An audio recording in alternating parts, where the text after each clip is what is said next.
Don't wash your hands until you're sure your country won't be affected. Stay until the end, because I'm going to reveal something exclusive. Stars. Today, the message we receive doesn't speak of fire in the sky, nor of earthquakes on earth.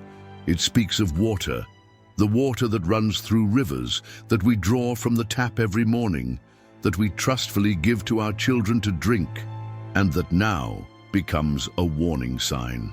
September 4th is not just another day on the calendar. It is a day marked in the sky as a reminder that even what we believe to be the purest can become a test.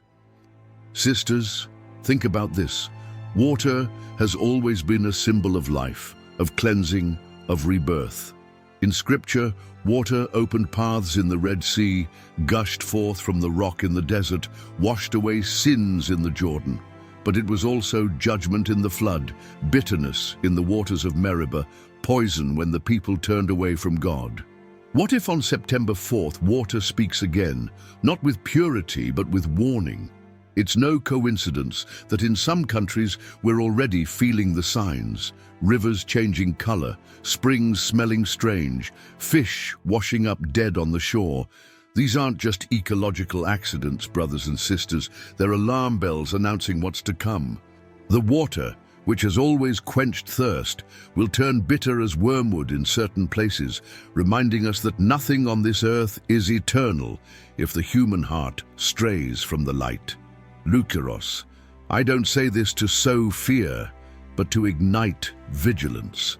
Because the message is clear, don't blindly trust what seems clean. Before drinking, before cooking, before washing your hands, ask yourself, what if the water speaks to me today? What if this September 4th is confirmation that the prophecy wasn't a rumor, but an urgent call? Write in the comments, Lord, purify my waters. Write it as a prayer and a declaration of faith, because in times of trial, the word spoken with faith becomes a shield. Brother, sister, there will be countries that will be directly affected. I won't reveal it yet, because this isn't the time to point fingers, but to prepare our hearts. I want you to stay with me until the end, because when I say it, it will be clearly and with names that will shock many. For now, it's enough for you to know that the prophecy has already begun to be fulfilled quietly, and September 4th will be the day when everything will become clear. Water will become a mirror. It will reflect the corruption of some peoples, the indifference of others, but also the faith of those who bless each glass before drinking. It is not only physical contamination, it is spiritual contamination. And in the midst of all this, those who remain in prayer will have no need to fear, because the Virgin has promised to cover even the smallest springs of her faithful children with her mantle. Brothers and sisters, water does not change overnight without reason. When nature is altered so profoundly, there is always a hidden message. For months now, in different regions of the world, water began to give silent signs. A bitter taste that no one could explain, a metallic smell in the taps, rivers that dawned tinged with a dark hue as if they carried within them the sadness of the people. Luceros, remember that water is life, but when it is contaminated, it becomes a mirror of the sickness of the human soul.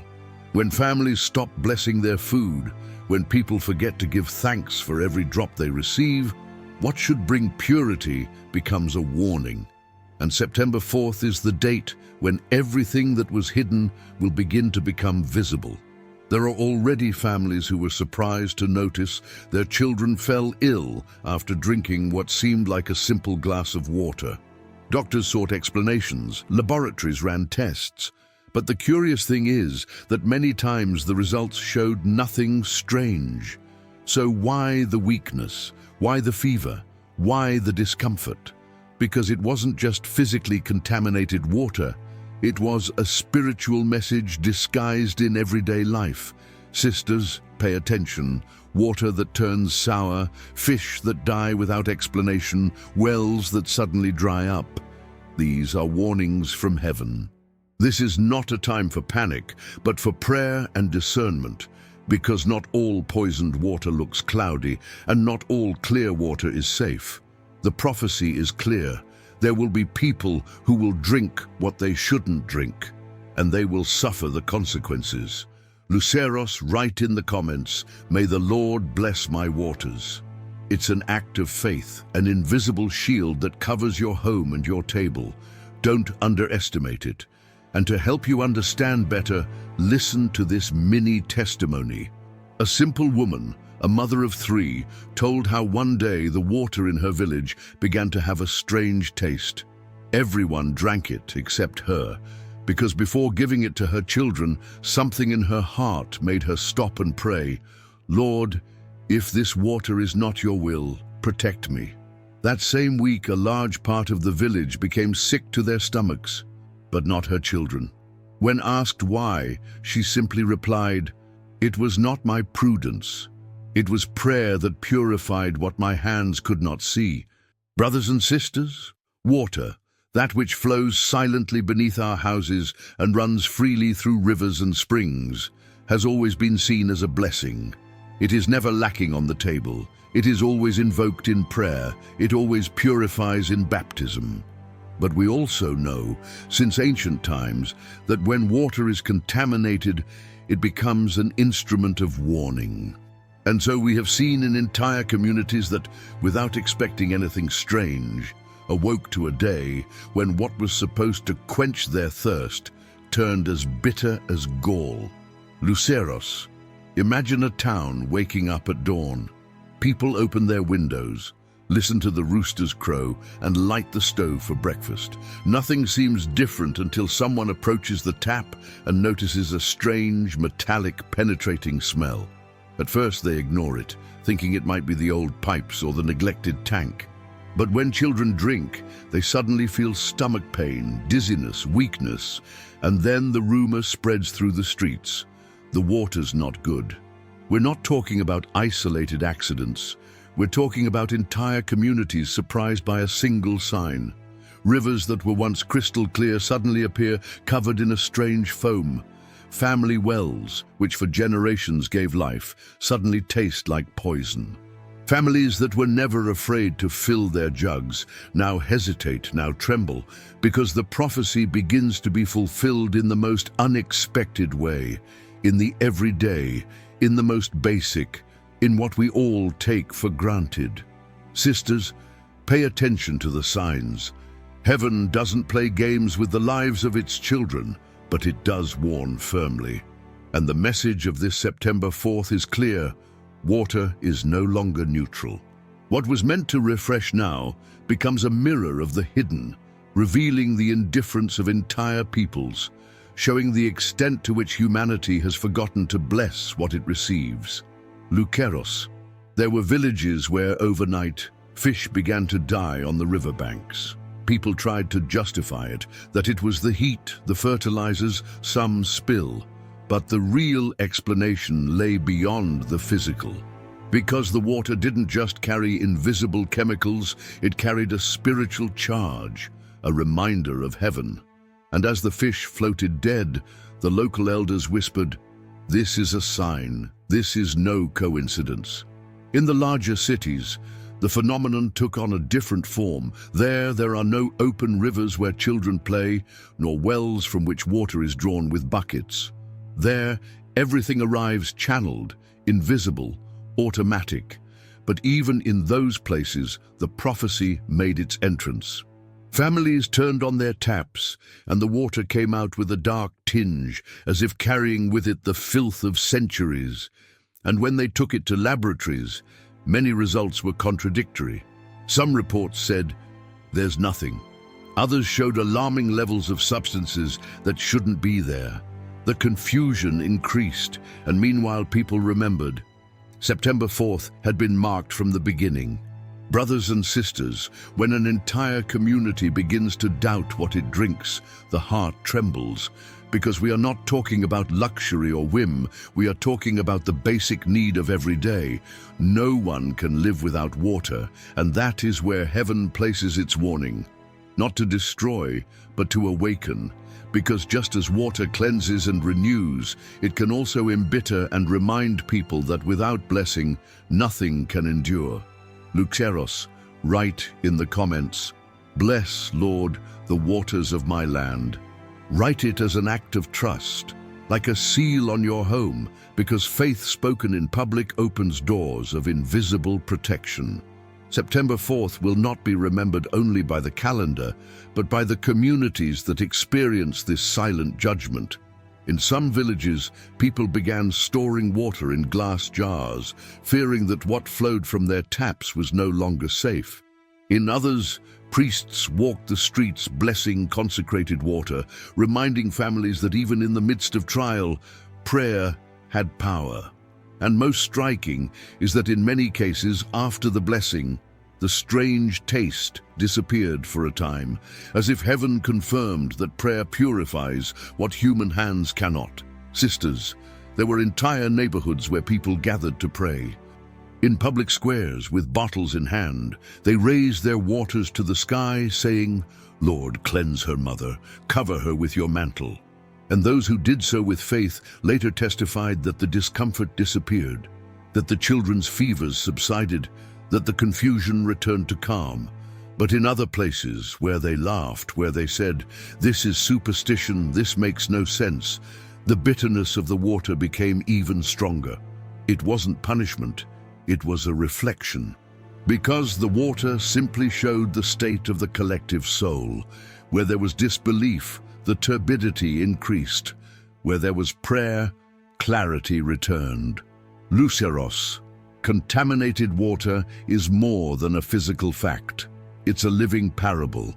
It reminds us that what is essential can be lost if we don't appreciate it, that what is pure can become dirty if we don't take care of it, that the everyday can become a prophecy when we least expect it. And this September 4th is precisely that, a date when communities awaken to the fact that the invisible becomes visible in what everyone thinks they know. Luceros. Before continuing with the message, I want to pause for a moment to say something that fills my heart. I am deeply grateful for all of you who have been subscribing, liking, and commenting on each video. Thank you truly, brothers and sisters, because we are not just sharing information. Together, we are building an intimate community around the Virgin Mary, a spiritual family that grows day by day, that prays together, that shares faith, and that is strengthened by every word. I am moved to see how in the comments you declare your faith, how you bless your lands, how you encourage one another. Truly, this channel is no longer mine, it is ours. And above all, it is hers, the mother who guides us in the midst of darkness. And now, brothers, let us return to the prophecy. When water turns bitter, it affects not only the mouth, but the entire life of a people. September 4th marks a point where the prophecy ceases to be a distant warning and begins to be felt in the skin of communities. Health, the economy, and faith begin to falter in ways no one imagined. Sisters, in many places, the first thing noticed was the deteriorating health. Entire families began to experience strange symptoms after drinking what seemed like a simple glass of water. Sudden fevers, unbearable headaches, dizziness that wouldn't subside. In some hospitals, doctors confessed they didn't understand what was happening. The tests come back normal, but the people are still sick. How could they explain the inexplicable? The answer lay not only in science, but in the spiritual. Because what they were drinking wasn't just any water, it was water that carried a message. Luceros, the economy also began to feel the blow.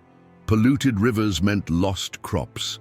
Fishermen returned with empty nets because fish floated dead on the surface.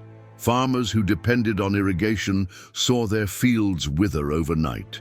In the markets, people began to speak fearfully. Will it be safe to buy? Will it be safe to drink? And so, what should have been abundance became scarcity. Not because heaven wanted to destroy, but because heaven wanted to awaken. Brothers and sisters, beyond health and finances, the most profound impact was on faith. Some began to pray more vigorously than ever. Churches that used to be half empty were filled with people seeking answers. Priests blessed water while long lines of faithful waited with bottles in hand. People began to loudly declare, "Lord, purify our waters, purify our souls." But there were also those who mocked. They said it was all superstition, that there was no need to exaggerate. And this mockery further fueled the divide. Some sought God, others hardened in their disbelief. Luceros, write in the comments, "My water is blessed." Write it with faith, because even though the prophecy speaks of judgment, the Virgin's promise is that her children will not be alone. In some places, people began to store water as if it were treasure. Jars lined up on shelves, drums hidden in basements. But the wisest knew that no reserve would be sufficient without prayer, because more than clean water, what they needed was a clean heart. Sisters, there were villages where contaminated water became a symbol of reconciliation.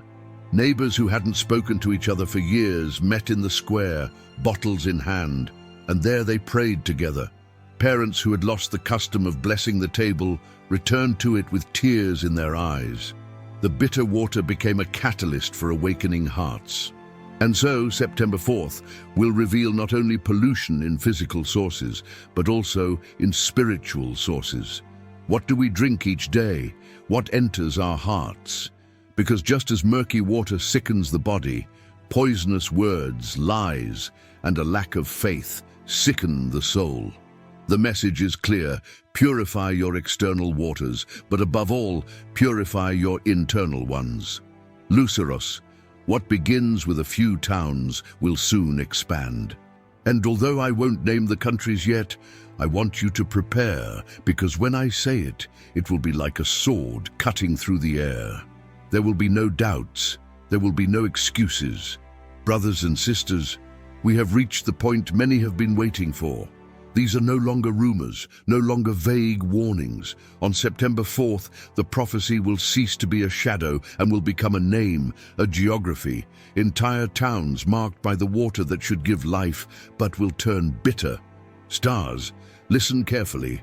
The countries where this signal will be strongest have already been revealed. This is not a coincidence, nor a political accident, nor simple ecological neglect. This is a prophetic warning. And although the pain is great, the message is even greater. Wake up before it's too late. Brothers and sisters, we have reached the point many have been waiting for. September 4th is not a vague warning, but a day marked to clearly point out the nations that will feel the bitterness in their waters. And today, stars of heaven, I must speak their names, because heaven has already revealed them. The first is the United States, a powerful nation, cradle of progress and wealth, but also wounded by pride and the neglect of the sacred. There, in several states, the water will turn bitter. Not across the entire country, but certainly in areas where faith has been replaced by indifference. And then, millions will understand that neither science nor politics are enough when heaven decides to speak. The second is Colombia, a land blessed by mountains and rivers, a Marian land where many cry out to the Mother, but also a land ravaged by violence and division. There, the waters will mirror those wounds. Entire communities will experience firsthand what it means to live with their backs turned to prayer. But there, too, miracles of faith will spring forth that will awaken the entire country. The third is Argentina, a nation marked by the passion of its people, by its cultural and spiritual strength, but also battered by the arrogance of its leaders and the hopelessness of many. There, in the midst of its crisis, water will become a sign that what seemed routine can no longer be taken for granted.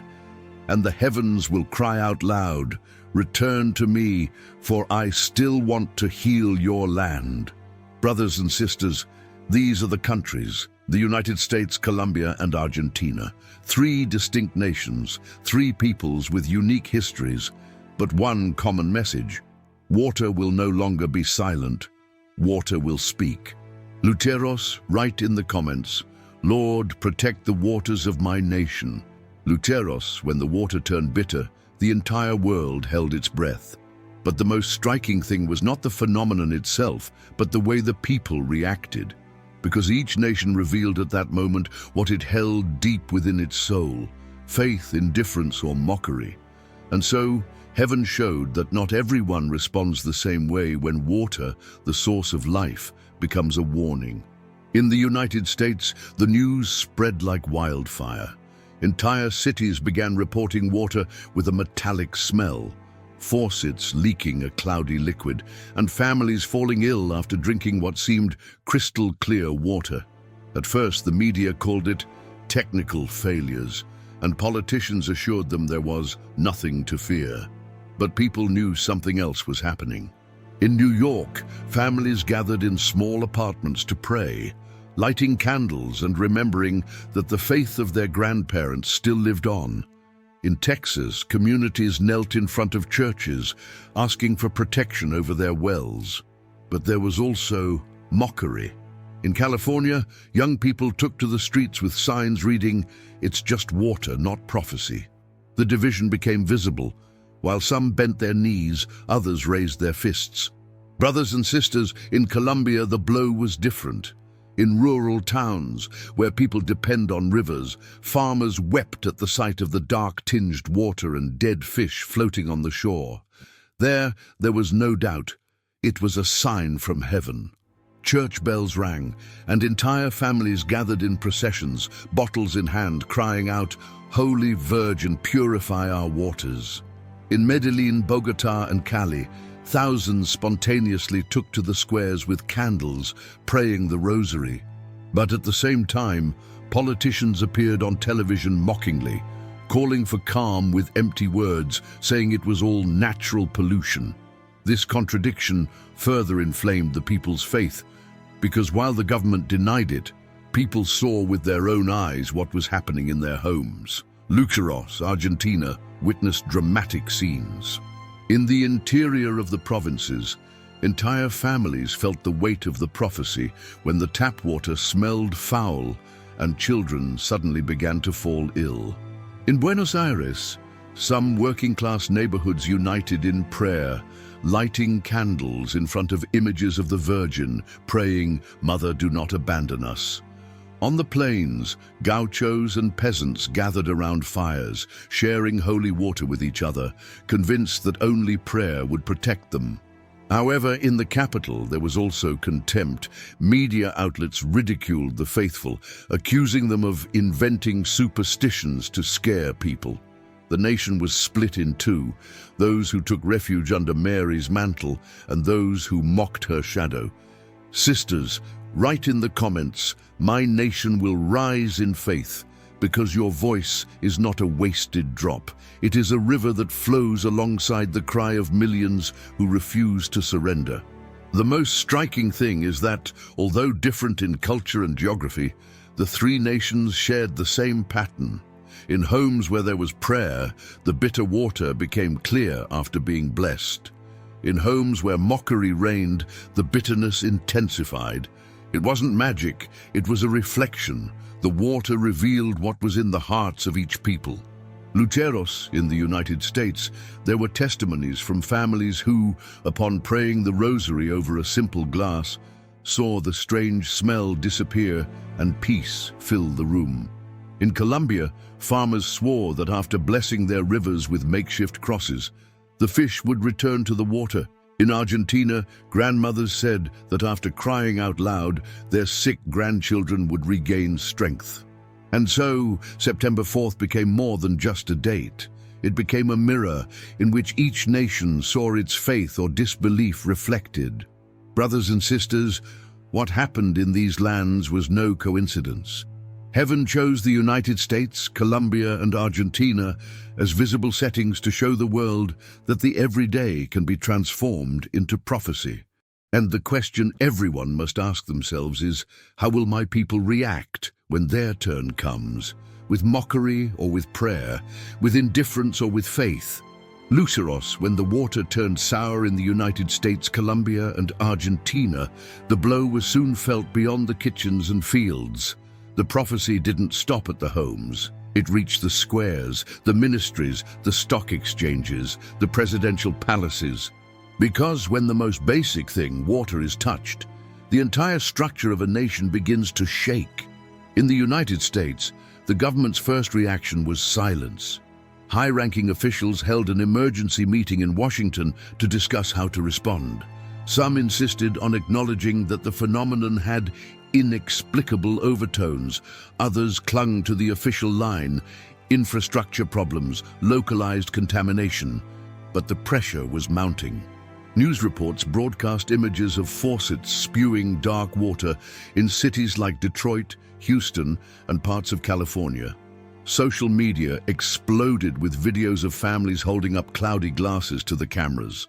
The government could no longer hide what every citizen was seeing with their own eyes. And meanwhile, confidence plummeted. Because a country can survive a political scandal, it can withstand a financial crisis. But when its people lose confidence in what they drink, the fracture is deeper than any other. Brothers and sisters, in Colombia, the crisis hit with double force. There, where rivers are a source of life for peasants and indigenous peoples, pollution meant hunger and desolation. The central government tried to downplay it, claiming that these were natural phenomena, typical of the season. But in the markets, the reality was different. The price of bottled water skyrocketed, and poor families couldn't afford it. Farmers complained that their crops were dying when irrigated with bitter water. The informal economy, which depends on agriculture and fishing, began to collapse. And amid the chaos, political speeches rang hollow, incapable of restoring peace to a people who knew that the root of the problem was not technical, but spiritual. Luceros, Argentina, felt the shock at the depths of its crisis. A country already plagued by inflation and inequality saw how the prophecy worsened everything. In Buenos Aires, people stood in long lines to obtain containers of purified water, while the government promised quick solutions that never arrived. In the provinces, farmers complained that wells were completely unusable. The price of basic foodstuffs skyrocketed because agricultural production was directly affected. And so, a nation already wounded by political division now faced a deeper wound: spiritual division. Sisters, write in the comments, "My faith doesn't depend on governments, it depends on God," because true protection will never come from offices, but from heaven. What began as a local crisis soon became a global economic problem. The United States, a world power, drastically reduced agricultural exports. Colombia, a key supplier of coffee and fruit, could no longer sustain its shipments. Argentina, land of beef and wheat, saw its fields lose strength. International markets reacted instantly, skyrocketing prices, jittery stock markets, suspended contracts. Contaminated water in 3 different nations was causing an earthquake in the global economy. Luceros, the atmosphere at international summits was tense. Leaders debated whether what had happened was simply an environmental catastrophe or an out-of-control phenomenon. Some demanded urgent cooperation, others accused the affected nations of negligence. But what no one wanted to acknowledge was the obvious: that what was happening had been accurately predicted on the appointed date. It was easier to talk science than to accept the prophetic. Brothers and sisters, while governments were mired in debate, the people were already learning the truth. In the United States, families were beginning to rely more on prayer than on political promises. In Colombia, rural communities were organizing to share what little holy water they had. In Argentina, grandmothers led collective rosaries in public squares, ignoring official recommendations urging calm and patience. Politics was collapsing, but faith was growing stronger. The most revealing thing was seeing how the economic crisis laid bare the depths of every heart. The rich stockpiled bottled water in private cellars, while the poor raised their eyes to heaven, pleading for mercy. And in that contrast, heaven showed that true wealth lay not in money or stored bottles, but in the faith that blesses even the simplest glass. Luceros, governments thought they could control the narrative, but they were wrong.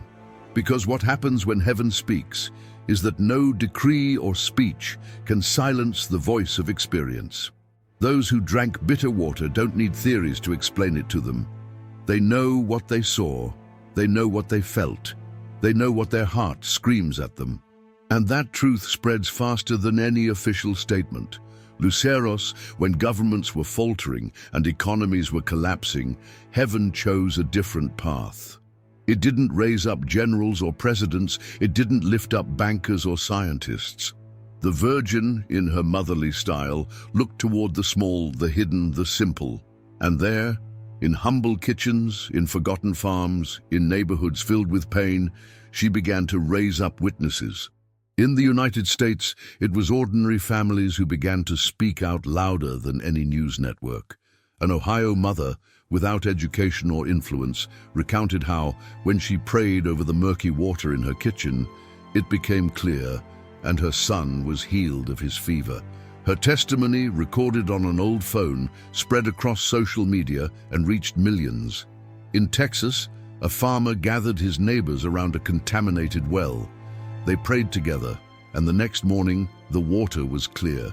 The media tried to ridicule him, but the people had already seen it with their own eyes. In New York, young people who had previously spent their nights partying began leading vigils in parks, holding lit rosaries, proclaiming, "It's not fear, it's faith." Witnesses multiplied, and each story tore down a wall of disbelief. Brothers and sisters in Colombia, witnesses emerged in the fields. Farmers who had lost crops began walking through the villages with bottles of blessed water, sharing with desperate neighbors. In Antioquia, a young fisherman testified that, after praying by the polluted river, he saw a group of live fish begin to jump again on the shore. His words spread like wildfire, and soon hundreds gathered to pray in that very spot. In Cali, simple women from working-class neighborhoods organized prayer chains in the streets with lit candles, saying, "If the Virgin is with us, we lack nothing." And people listened, because they weren't political leaders or famous pastors. They were lifelong neighbors, men and women who had seen the impossible and dared to tell it. Luceros in Argentina, the movement was even more moving. In the Pampas, gauchos erected wooden crosses in front of their dry fields, proclaiming that the bitter water was a sign that heaven wanted to awaken the people. In Buenos Aires, unnoticed elderly women began gathering young people on street corners to pray the rosary. And what was surprising was seeing how, in the midst of crisis and inflation, people of all ages came together to listen to those who had no titles or positions, but who did have ardent faith. In Cordoba, a boy of barely 9 years old testified in a plaza that he had seen the Virgin in his dreams, telling him, "Do not be afraid. I purify your waters." His innocent voice moved hundreds to tears. Brothers and sisters, write in the comments, "I will be a witness." For this prophecy is not limited to a few, it is a call to all who hear with faith. The most striking thing was seeing how the testimonies crossed borders. A farmer in Texas heard the story of a Colombian fisherman and felt strengthened. A grandmother in Rosario emotionally echoed the testimony of a mother in Ohio. Young people in Bogotá were inspired by watching vigils in New York, and families in Medellin shared videos of gauchos praying on the Argentine pampas. Faith was being woven like an invisible web, sustained not by great leaders, but by the sincere voices of the humble. Luceros, this is how the Virgin works. In silence, in the small, in the hidden. And although governments tried to control the narrative and the powerful sought to ridicule, the voices of witnesses multiplied faster than any censorship. Because a heart that speaks from experience cannot be silenced. Luceros, what began as local murmurs, as small testimonies that barely circulated among families and neighbors, soon became an echo that crossed borders. The United States, Colombia, and Argentina, although distant in geography and culture, began to beat to the same rhythm. The prophecy of contaminated water was no longer the domain of a single people. It was transforming into an international movement of faith. In the United States, vigils broadcast from parishes in Texas and Ohio began to be shared on social media and reached neighborhoods in Medellin and Cali. Colombians saw American families praying the rosary in front of contaminated faucets on their screens and said, "They're going through this too. We're not alone." In New York, young people who had previously used their phones only for entertainment began live streaming their prayers, and within hours were receiving messages of gratitude from Buenos Aires. Brothers and sisters in Colombia, peasants recorded simple videos from the banks of dark rivers, recounting how, after praying, the water regained clarity. These videos traveled to Argentina, where gauchos on the Pampas repeated the same prayers and uploaded their own testimonies. People began to call it Mary's Invisible Bridge. No one organized it from above, no one officially directed it, but the prayers came together spontaneously, as if guided by a single hand. In Luceros, Argentina, elderly women who organized rosaries in the plazas of Rosario and Córdoba began receiving messages of encouragement from communities in Texas and Medellin. Young people from Buenos Aires, who had never thought of praying, joined virtual prayer chains alongside students from Bogotá. And the most surprising thing was seeing how, even in the midst of the economic crisis, thousands offered what little they had to send holy water or holy cards of the Virgin Mary to other countries. The Argentine people, wounded and divided, found in this network a reason to rise together. Brothers and sisters, write in the comments, "My voice joins this network," because every word of faith spoken in public becomes another thread in this spiritual fabric that heaven is forming. The impressive thing is that these weren't big productions or official conferences. They were home recordings, prayers transmitted by cell phones, photos of candles lit in humble kitchens. And yet, they were more powerful than any political speech. Because what was being discussed wasn't theory, it was lived experience. Each witness recounted what they had seen with their own eyes, and that truth became contagious. Luceros soon began organizing joint prayer sessions at the same time.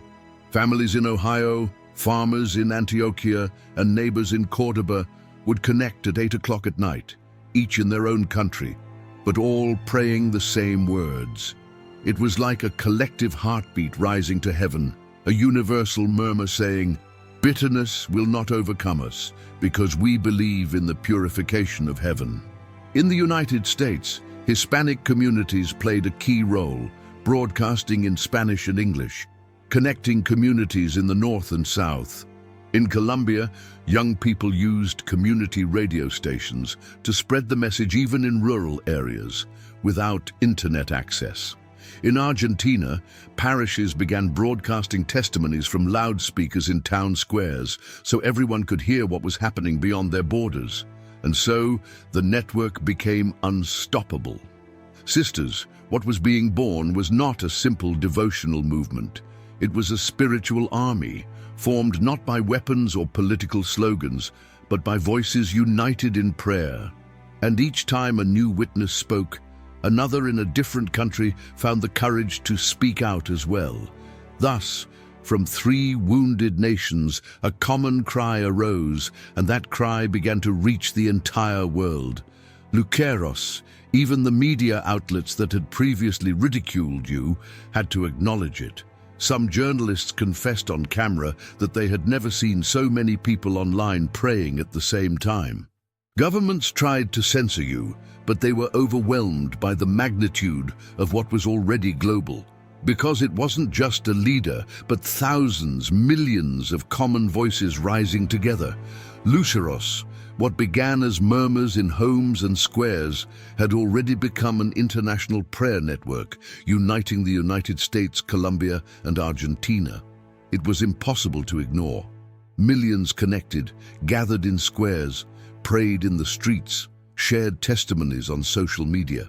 Faith, which seemed dormant, awakened like a giant, and when faith awakens, the powers of the world tremble. Brothers and sisters, that's when the persecution came, first with mockery, In the United States, television networks openly laughed at families praying in front of their contaminated taps. Presenters used a sarcastic tone, calling the faithful religious hysteria and comparing the vigils to theatrical spectacles. In California, cartoonists painted witnesses as fanatics who drank dirty water by choice. But what seemed like mockery soon turned into censorship. Digital platforms began deleting videos of testimonies citing disinformation. Accounts were shut down, broadcasts blocked, and voices silenced. Luceros in Colombia, the attack took another form. Local authorities began dispersing processions, arguing that they were obstructing public order. Police interrupted rosaries in plazas, confiscating loudspeakers and harassing organizers. At the same time, national media broadcast reports ridiculing farmers and fishermen, claiming what they were experiencing was normal environmental pollution. But the people knew there was more to it, because they had seen and felt it, and the more they were silenced, the louder they spoke. Sisters, in Argentina, the persecution was even harsher in terms of symbolism. Influencers with thousands of followers began campaigns to ridicule the faithful, calling them ignorant people seeking miracles to escape the economic crisis. In Buenos Aires, organized groups infiltrated processions to insult those praying. Even on radio programs, grandmothers leading rosaries were accused of sowing collective fear. However, those same grandmothers, far from remaining silent, continued to pray more forcefully, saying, "They may ridicule us, but they will not be able to extinguish our faith." Luceros write in the comments, "My faith will not be silenced," because that statement becomes a shield against all mockery and censure. The entire world began to notice the pattern. Every time faith grew, the powers that be reacted with violence or censorship. In the United States, legislators proposed bills to limit unauthorized religious gatherings. In Colombia, governors warned that mass prayers were sources of misinformation. In Argentina, media outlets repeated that processions were dangerous to public health. Elegant words to hide the same purpose, to extinguish what heaven had ignited. Brothers and sisters, what the powerful didn't understand was that the more they pushed, the stronger the movement grew. Because every censored video found another way to circulate. Every interrupted procession was reborn in kitchens and backyards. Every mockery caused more people to ask, why so much effort to silence them if it was all a lie? And so, the persecution became fuel for faith. Luceros, history was repeating itself as in the early centuries. Just as Christians hid in catacombs, families in the United States now gathered in basements and garages. Farmers in Colombia prayed in the middle of the night, away from the prying eyes of authorities. Neighbors in Argentina improvised chapels in backyards. And in those hidden places, the presence of the Virgin was felt even more strongly, as if to say, when the world persecutes you, I will be even closer. Sisters, the powerful world also reacted economically. Large corporations launched advertising campaigns that ridiculed the faith, associating prayer with backwardness, superstition, or ignorance. However, those same campaigns produced the opposite. Thousands joined the movement simply to defy contempt. Because what was born in simplicity could no longer be extinguished by propaganda. Luceros, what no one expected was that the censorship and mockery would provoke an even stronger wave of unity. Instead of dividing, the attack united the faithful of the three nations. What was happening in Texas was replicated in Bogotá. What happened in Rosario resonated in New York. Each blow against the witnesses strengthened the network, like iron forged in fire. Luceros, when the mockery was at its harshest, when the censorship became suffocating and the government seemed determined to silence the voices of faith, heaven itself intervened. For the Virgin had promised, where they try to silence the truth, there my signs will descend. And so it happened. The United States, Colombia, and Argentina witnessed demonstrations that no camera could manipulate and no tongue could deny. In the United States, the first sign surprised thousands. In Texas, during an impromptu vigil in front of a contaminated well, while dozens of families prayed the rosary, the dark water that flowed out slowly began to clear until it became crystal clear before everyone's eyes. The crowd wept, touched the water with their hands, drank, and felt an inexplicable peace. Even those filming with cell phones captured the exact moment the darkness transformed into clarity. The media tried to call it an optical phenomenon, but those who were there knew they had seen the hand of heaven. Brothers and sisters, in Colombia, the sign was even more astonishing. In Medellin, during a procession that had been ridiculed on television, an intense light appeared in the sky, taking the form of a luminous cross over the city. The cross remained visible for hours, even from nearby towns. People of all ages fell to their knees in the streets. Some witnesses claimed to have heard a gentle voice saying, "Do not be afraid, I purify your waters." Social media was filled with photos and videos, and although the media tried to explain it as an atmospheric effect, no one could deny the clarity of the figure. Luceros, in Argentina, the sign descended on the Pampas. A group of gauchos had brought murky water to a rural chapel to ask for a blessing. While they prayed, the image of the Virgin on the altar began to shed transparent tears.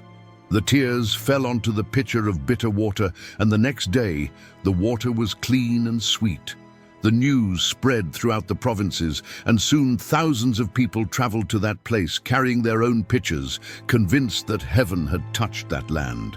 Sisters, write in the comments, "I believe in your signs, Mary," because your publicly expressed faith becomes an echo that sustains this entire network of prayer. Stars, the striking thing is that the signs were not confined to those cities. In New York, families testified to seeing rosaries glow with a soft light during their vigils. In Bogotá, bottles of holy water mysteriously multiplied in the hands of humble families. In Buenos Aires, during a vigil in the Plaza de Mayo, an angelic choir was heard amid the silence of the crowd. There were no speakers, no orchestra, but thousands swore they heard the same heavenly melody. Brothers and sisters, the governments tried to deny the signs. They said they were optical illusions, coincidences, natural phenomena. But people no longer needed to be explained, because the tears of the Virgin Mary in Argentina, the cross of light in Colombia, and the water that was purified in Texas were recorded not only in cameras, but in hearts. And what enters the heart cannot be erased. The most striking thing was how these signs began to bring about immediate change. In neighborhoods across the United States, families who had never prayed joined processions. In Colombia, overcrowded churches had to organize open-air masses for thousands of new believers. In Argentina, young people who had lost hope began to publicly proclaim their faith. Heaven had spoken, and the nations were listening. Stars, when the mockery was at its harshest, when censorship became suffocating and governments seemed determined to silence the voices of faith, heaven itself intervened. For the Virgin had promised, "Where they try to silence the truth, there my signs will descend." And so it happened. The United States, Colombia, and Argentina witnessed demonstrations that no camera could manipulate and no tongue could deny.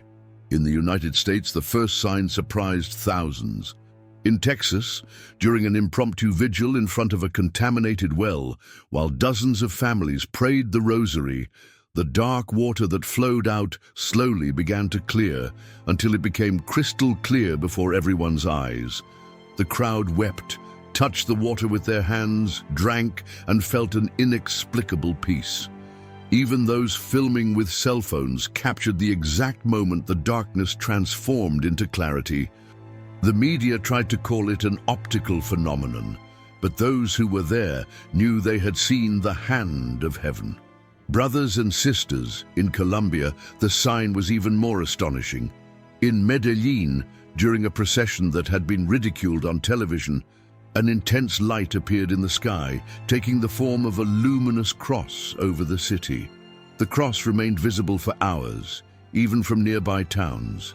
People of all ages fell to their knees in the streets. Some witnesses claimed to have heard a gentle voice saying, "Do not be afraid, I purify your waters." Social media was filled with photos and videos, and although the media tried to explain it as an atmospheric effect, no one could deny the clarity of the figure. Luceros in Argentina, the sign descended on the Pampas. A group of gauchos had brought murky water to a rural chapel to ask for a blessing. While they prayed, the image of the Virgin on the altar began to shed transparent tears. The tears fell onto the pitcher of bitter water, and the next day, the water was clean and sweet. The news spread throughout the provinces, and soon thousands of people traveled to that place, carrying their own pitchers, convinced that heaven had touched that land. Sisters, write in the comments, "I believe in your signs, Mary," because your publicly expressed faith becomes an echo that sustains this entire network of prayer. Stars. The striking thing is that the signs were not confined to those cities. In New York, families testified to seeing rosaries glow with a soft light during their vigils. In Bogotá, bottles of holy water mysteriously multiplied in the hands of humble families. In Buenos Aires, during a vigil in the Plaza de Mayo, an angelic choir was heard amid the silence of the crowd. There were no speakers, no orchestra, but thousands swore they heard the same heavenly melody. Brothers and sisters, the governments tried to deny the signs. They said they were optical illusions, coincidences, natural phenomena. But people no longer needed to be explained. Because the tears of the Virgin Mary in Argentina, the cross of light in Colombia, and the water that was purified in Texas were recorded not only in cameras, but in hearts. And what enters the heart cannot be erased. The most surprising thing was how these signs began to bring about immediate changes. In neighborhoods across the United States, families who had never prayed joined processions. In Colombia, overcrowded churches had to organize open-air masses for thousands of new faithful. In Argentina, young people who had lost hope began to publicly proclaim their faith. Heaven had spoken, and the nations were listening. Stars, brothers, sisters, if you've come this far, I want you to know something. It was no coincidence. Heaven itself brought you to hear this message because there is something in your life that needs to be renewed, purified, protected. We have walked together through the warning, the signs, the conversions, and today, September 4th, is no longer just a date. It is a call to your heart. Now I want to offer a special prayer for you, for your family, for your nation. Close your eyes wherever you are. Repeat these words in your heart and receive strength from heaven. Virgin Mary, Mother who never abandons, today we ask you to extend your mantle over each person who has reached the end of this message. Free us from all bitterness, all illness, all darkness. Bless our waters, our homes, our families. May no evil force touch what is under your protection. May each Lucifer, each brother and sister gathered here, rise with faith, peace, and hope. Holy Mother, purify our lives, strengthen our faith, and always cover us with your love. Amen. If you believe in this prayer, write in the comments, "I am under the mantle of Mary." Declare it forcefully, because public speaking is a spiritual shield over your life. And before I sign off, I want to say it with all my heart. Thank you. Thank you to everyone who's subscribed, to those who've activated the notification bell, to those who like with love, to those who comment with faith, and above all, to those who share this message, even with just one person, because we never know. That person could be the one who needs it most today. Here, your every gesture helps this spiritual family grow. You don't walk alone. You walk with thousands of lights who believe, who pray, and who hope with you. Remember, every day at 2 p.m., Mexico City time. We meet here with a new message from heaven. Don't miss it, because every word can be the miracle you've been waiting for.